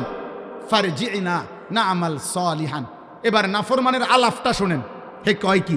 আল্লাহরে বলবে, আল্লাহ আজকে আমি হাসরের ময়দানে এসে সব দেখলাম, সব শুনলাম, সব মানলাম, অতএব এখান থেকে আমাকে এখন দুনিয়ায় আবার ফেরত পাঠান। এবার গেলে একেবারে কথা, পিওর কথা, আমি নেক আমল করব। সুবহানাল্লাহ। কোন কীর্তেন কি সুবহানাল্লাহ? তারে কই নেবেন নাম কয় কিতে, কয় কি সুবহানাল্লাহ নি বেড়া? হ্যাঁ, বুঝেন নাই হিসাবটা? আপনার আলাফের ঢং দেখছেন নি? এখন আমারে পাঠান, এখন আমি নিশ্চিত হলাম, এখন আমি আমল করব। আল্লাহ বলেন, ওয়ালাউ শি'না লাআতাইনা কুল্লা নাফসিন হুদাহা। এই নাফরমান বান্দা, আমি চাইলে দুনিয়াতেই বাধ্য করে, জবরদস্তি করে আমি সমস্ত নেক আমল, হেদায়েত, আমি আমার আনুগত্য নিতে পারতাম। পারতো? পারতো? আল্লাহ আমাদের প্রত্যেককে দিয়ে এখানে এখন যারা বসছেন, এখানে যেহেতু আসতে পারলেন, তো আপনারা সবাই এশার নামাজে আল্লাহ আমগরে চাইলে ঢুকাইতে পারতো না? 5 ওয়াক্ত নামাজ বাধ্যতামূলক, আমাদেরকে আল্লাহ সেজদা দেওয়াইতে পারতো না? মনে করেন সেজদা যে দিতে চায় না, তার ঘাড় সাইয়া যদি একটা থাপ্পড় মারে, খিসে একটা কিচ্ছা মারে, যদি বাতিজার ফুৎকিতা, এই নাফরমান কেন সেজদা দিবি না মালিক? তো এরপরে কি হবে? আল্লাহ কোরআনে বলছে, মা তারাকা আলা যাহরিহা মিন দাব্বা। একটা পাপের শাস্তি যদি আমি আল্লাহ দুনিয়ায় কোনো নাফরমানকে পাপের প্রকৃত শাস্তি একবার দিতাম, আল্লাহর কসম আল্লাহ বলে, কোনো নাফরমান বান্দা আমার জমিনে আর কোনোদিন পিঠ সোজা করে, মেরুদণ্ড সোজা করে আর হাঁটতে পারত না। কসম খোদার, এটা কোরআনের আয়াত। আল্লাহ বলে, যদি একটি মিথ্যার কারণে আমার ফেরেশতা যদি তোর জীবনে একবার ঘাট সাইয়া মারত যদি,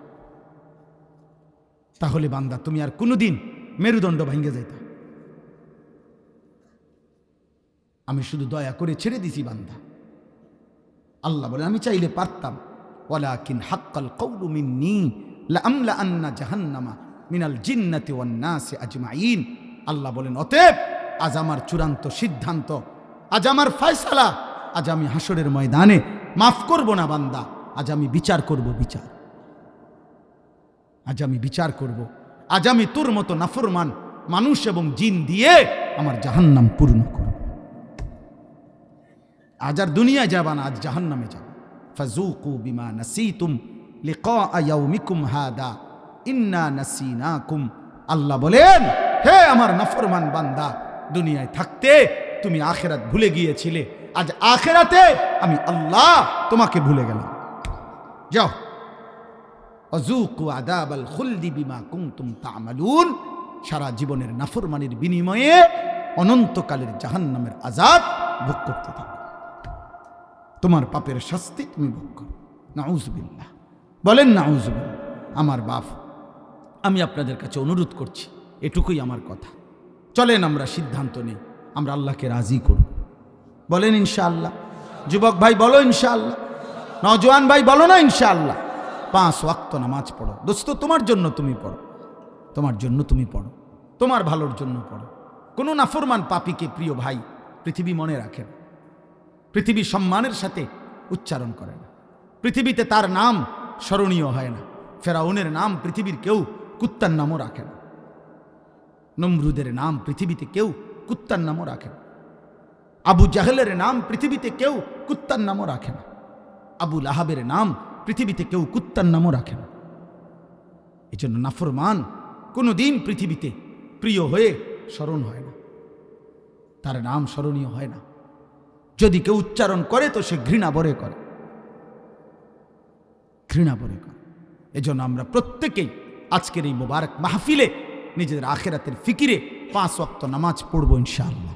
ফজরের নামাজ সবাই পড়ার চেষ্টা করব, বলেন ইনশাআল্লাহ।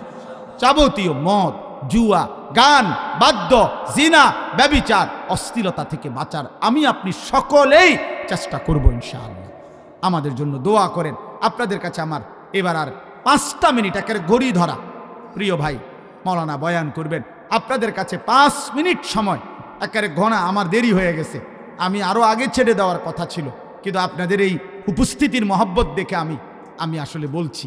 আমার 5টা মিনিট, হাত জোড় করে অনুরোধ। আমি খুব লম্বা কালেকশন করতে জানি না, কিন্তু এই মসজিদটা আমি মহব্বত করি। প্রায় সময় কেউ উঠেন না, আমি অনুরোধ করলাম কেউ উঠবেন না। قل يتوفاكم ملك الموت الذي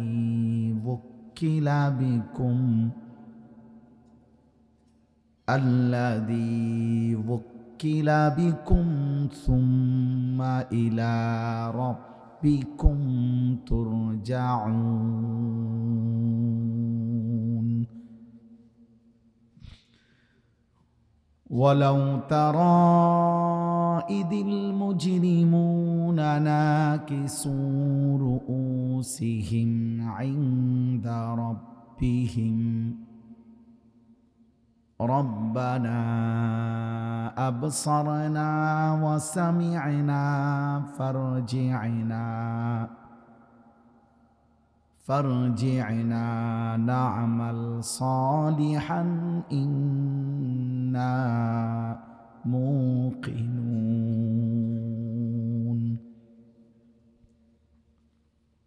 ولو شئنا لآتينا كل نفس هداها ولكن حق القول مني لأملأن جهنم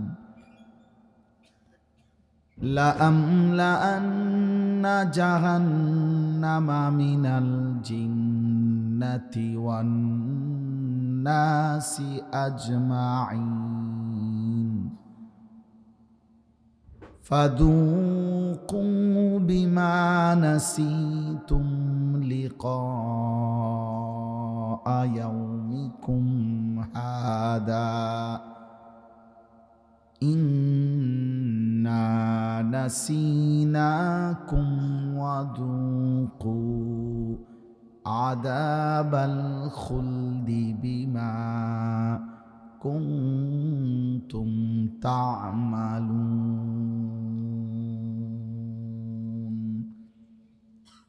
صدق الله مولانا العظيم وقال نبينا صلى الله عليه وسلم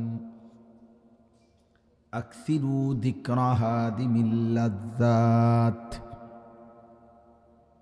اللهم صل على محمد وعلى آل محمد كما صليت على إبراهيم وعلى آل إبراهيم إنك حميد مجيد اللهم بارك على محمد وعلى آل محمد كما باركت على إبراهيم وعلى آل إبراهيم إنك حميد مجيد سبحانك لا علم لنا إلا ما علمتنا إنك أنت العليم الحكيم